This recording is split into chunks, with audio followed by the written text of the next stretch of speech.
नमस्कार दोस्तों, आज है 6 जून 2020 और मैं स्वागत करता हूं आपका युवाइन डेली करंट अफेयर्स में। दोस्तों, इस करंट अफेयर्स की पीडीएफ का हमने लिंक डिस्क्रिप्शन में दिया हुआ है, आप वहां से जाकर के डाउनलोड कर सकते हैं। और साथ ही साथ में हमने कमेंट में भी इसका लिंक दिया हुआ है, आप वहां से भी डाउनलोड कर सकते हैं। सोशल मीडिया हमारे जितने भी प्लेटफॉर्म हैं उनके लिंक भी हमने डिस्क्रिप्शन में दिए हुए हैं, आप वहां से उनको जाकर के लाइक कर सकते हैं और उनको सब्सक्राइब कर सकते हैं। साथ ही साथ हमारी वेबसाइट का लिंक भी डिस्क्रिप्शन में है, जहाँ से आप हमारे 1000 से ऊपर जो फ्री टेस्ट हैं वो अटेम्प्ट कर सकते हैं सभी कॉम्पिटेटिव एग्जाम्स के लिए। तो चलिए बढ़ते हैं अपने आज के पहले प्रश्न की ओर, जो है हाल ही में भारतीय प्रधानमंत्री नरेंद्र मोदी की किस देश के प्रधानमंत्री के साथ पहली वर्चुअल शिखर बैठक संपन्न हुई है। ऑप्शन देख लेते हैं। ए है अमेरिका, बी है ब्रिटेन, सी है ऑस्ट्रेलिया और डी है इजराइल। और दोस्तों, इसका सही उत्तर है ऑप्शन सी, जो है ऑस्ट्रेलिया। देखिए, भारत और ऑस्ट्रेलिया के बीच क्या हुआ है कि पहली वर्चुअल शिखर बैठक 4 जून 2020 को संपन्न हुई है। और भारतीय प्रधानमंत्री नरेंद्र मोदी और ऑस्ट्रेलिया के प्रधानमंत्री कौन है, स्कॉट मॉरिसन के बीच द्विपक्षीय रिश्तों के अलावा क्या हुआ था कि अमेरिकी राष्ट्रपति डोनाल्ड ट्रंप की तरफ से समूह 7 देशों की जगह पर नया वैश्विक मंच बनाने के प्रस्ताव पर भी बात हुई थी। चलिए बढ़ते अपने दूसरे प्रश्न की ओर। हाल ही में गूगल ने अपने प्ले स्टोर से कौन से ऐप को हटा दिया है। ऑप्शन देख लेते हैं। ए है यूसी ब्राउज़र, बी है रिमूव चाइना ऐप, सी है मित्रों ऐप और डी है उपरोक्त सभी। और दोस्तों, इसका सही उत्तर है ऑप्शन बी, जो है रिमूव चाइना ऐप। देखिए, पहले क्या हुआ था कि रिमूव चाइना ऐप और मित्रों ऐप दोनों को रिमूव कर दिया गया था। मित्रों ऐप को इसलिए किया गया कि उसकी प्राइवेसी पॉलिसी और पॉलिसीज़ में कुछ प्रॉब्लम थी, तो इस वजह से मित्रों ऐप को रिमूव कर दिया गया था, बट अब उसे वापस ले लिया गया। लेकिन रिमूव चाइना ऐप जो है उसको कम्प्लीटली गूगल प्ले स्टोर से क्या किया है, रिमूव कर दिया गया है। पर इसका मतलब ये नहीं है कि ये ऐप ख़त्म हो गई है, इस ऐप को अब भी डाउनलोड किया जा सकता है। और जो रिमूव चाइना ऐप है वो इसलिए बनाया गया था कि जितनी भी चाइनीज़ ऐप हैं आप उनको फिगर आउट कर सकते हैं, और इस रिमूव चाइना ऐप से ही वो सारे के सारे स्कैन करके सर्च कर लेगा कि आपके मोबाइल में कितनी चाइनीज़ ऐप है, और चाइनीज़ ऐप का दिखा देगा, और साथ साथ में क्या है कि आप उन्हें वहाँ से ही अनइंस्टॉल कर सकते हैं, जो कि क्या था कि प्ले स्टोर की पॉलिसीज़ हैं उसका वायलेशन करता था। इस वजह से गूगल ने क्या किया है कि प्ले स्टोर से रिमूव चाइना ऐप को रिमूव या फिर हटा दिया है। और दोस्तों, आपको जैसे पता होगा कि अभी सोनम वांगचुक जो हैं लद्दाख से, उन्होंने एक मुहिम छेड़ी है जिसमें उन्होंने कहा है कि आप अपने मोबाइल से जितनी भी चाइनीज़ ऐप हैं उन्हें डिलीट कीजिए, और धीरे धीरे कर करके जो चाइनीज़ प्रोडक्ट हैं उनको भी यूज़ करना कम कीजिए। तो इसी वजह से क्या है कि इस तरह की ऐप जैसे रिमूव चाइना ऐप है वो बनी थी। और जितने भी इंडियंस हैं उनसे ये उन्होंने रिक्वेस्ट भी की है कि आप धीरे धीरे करके जो भी चाइनीज़ आप प्रोडक्ट यूज़ कर रहे हैं या चाइनीज़ सर्विसेज यूज़ कर रहे हैं उनको यूज़ करना बंद कर दीजिए। और जो कि एक काफ़ी अच्छा कदम भी है, और हम लोग भी उसका समर्थन करते हैं पूरी तरीके से। अगर आपके फ़ोन में भी चाइनीज़ ऐप हैं तो आप उन्हें भी रिमूव कीजिए, और जो भी इंडियन ऐप हैं या कोई और मित्र कंट्री की ऐप हैं आप उनको डाउनलोड कीजिए और उनको इस्तेमाल कीजिए। चलिए बढ़ते हैं अपने तीसरे प्रश्न की ओर, जो है हाल ही में केरल राज्य के मलप्पुरम जिले में कौन सी नदी में एक गर्भवती हथनी को अनन्नास में विस्फोटक पदार्थ खिलाने से उस हथनी की मौत हो गई थी। ऑप्शन देख लेते हैं। ए है पेरियार नदी, बी है बेलियार नदी, सी है भरतपूजा नदी और डी है कुंती पूजा नदी। और दोस्तों, इसका सही उत्तर है ऑप्शन बी, जो है बेलियार नदी। देखिए, हाल ही में केरल राज्य के क्या है साइलेंट वैली फॉरेस्ट की एक गर्भवती हथनी को अमानवीय प्रवृत्ति के कुछ लोगों ने क्या किया है कि पटाखों से भरा अनन्नास खिला दिया था।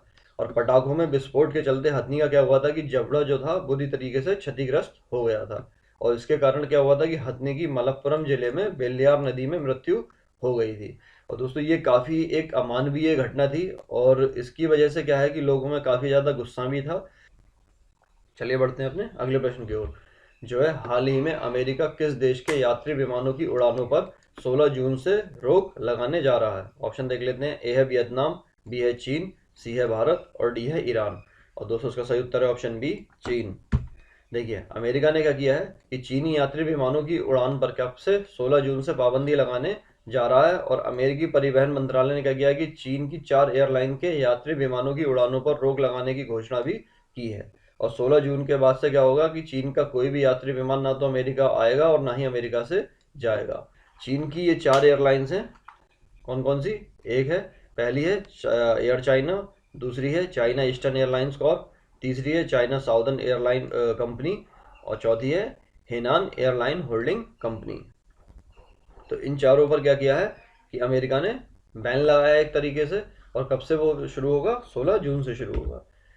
चलिए बढ़ते हैं अपने पांचवें प्रश्न की ओर, जो है हाल ही में भारत और चीन के बीच पैदा हुई सीमा विवाद को सुलझाने के लिए 6 जून को लेफ्टिनेंट जनरल स्तर के अधिकारियों की क्या है के बीच वार्ता होनी है, और इसमें भारत की तरफ से आपको बताना है कि कौन नेतृत्व करेगा। ऑप्शन देख लेते हैं। ए है lieutenant general Tejendra Singh, B है lieutenant general Harendra Singh, C है लेफ्टिनेंट जनरल शौकत सिंह, और डी है लेफ्टिनेंट जनरल दलवीर सिंह। और दोस्तों इसका सही उत्तर है ऑप्शन बी, जो है लेफ्टिनेंट जनरल हरेंद्र सिंह।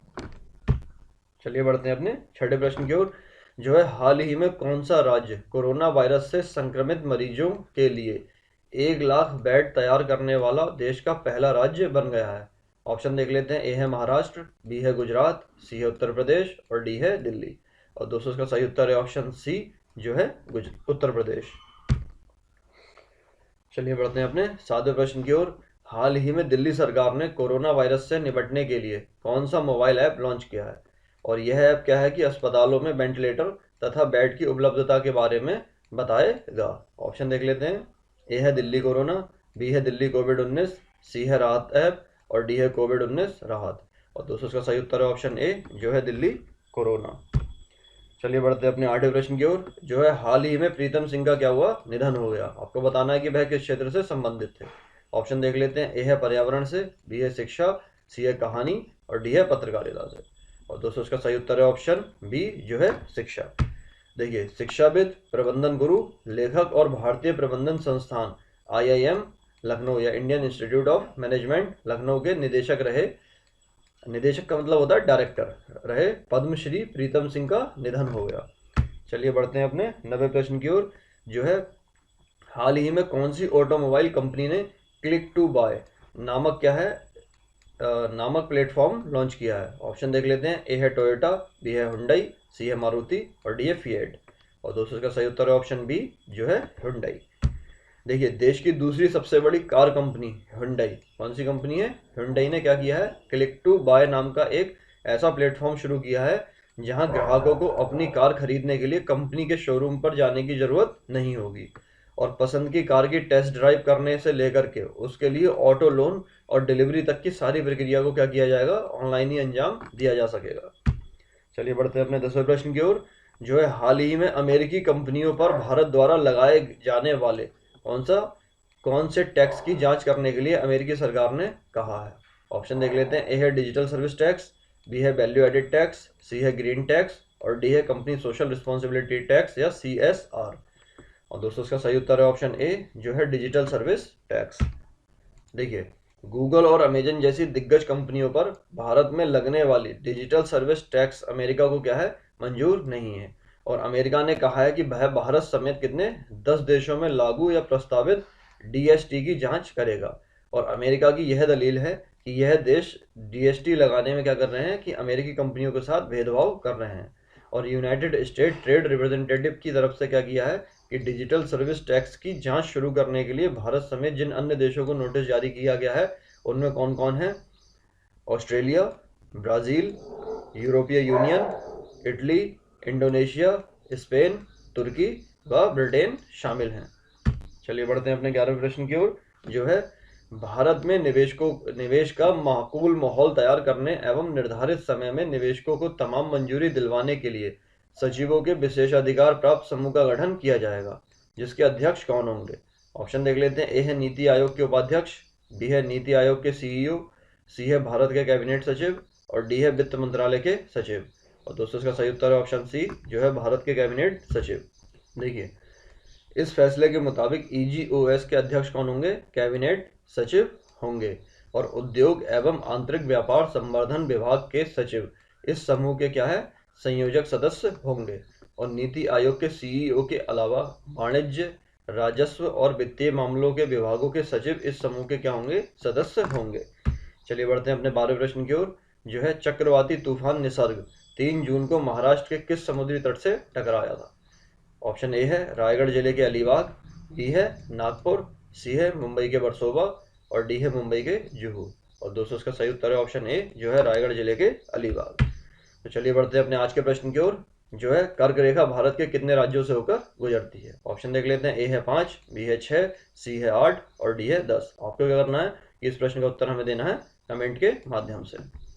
तो दोस्तों आज के अंक में इतना ही। अगर आपको वीडियो पसंद आया तो इसे लाइक कीजिए और अपना जो भी उत्तर है उसे कमेंट कीजिए। साथ साथ में क्या है, आप हमें अपनी फीडबैक भी दे सकते हैं और इस वीडियो को शेयर कीजिए और अगर आप हमारे चैनल पर नए हैं तो इसे सब्सक्राइब कीजिए। तो आज के अंक में इतना ही। मिलते हैं कल के अंक में। तब तक के लिए जय हिंद, जय भारत।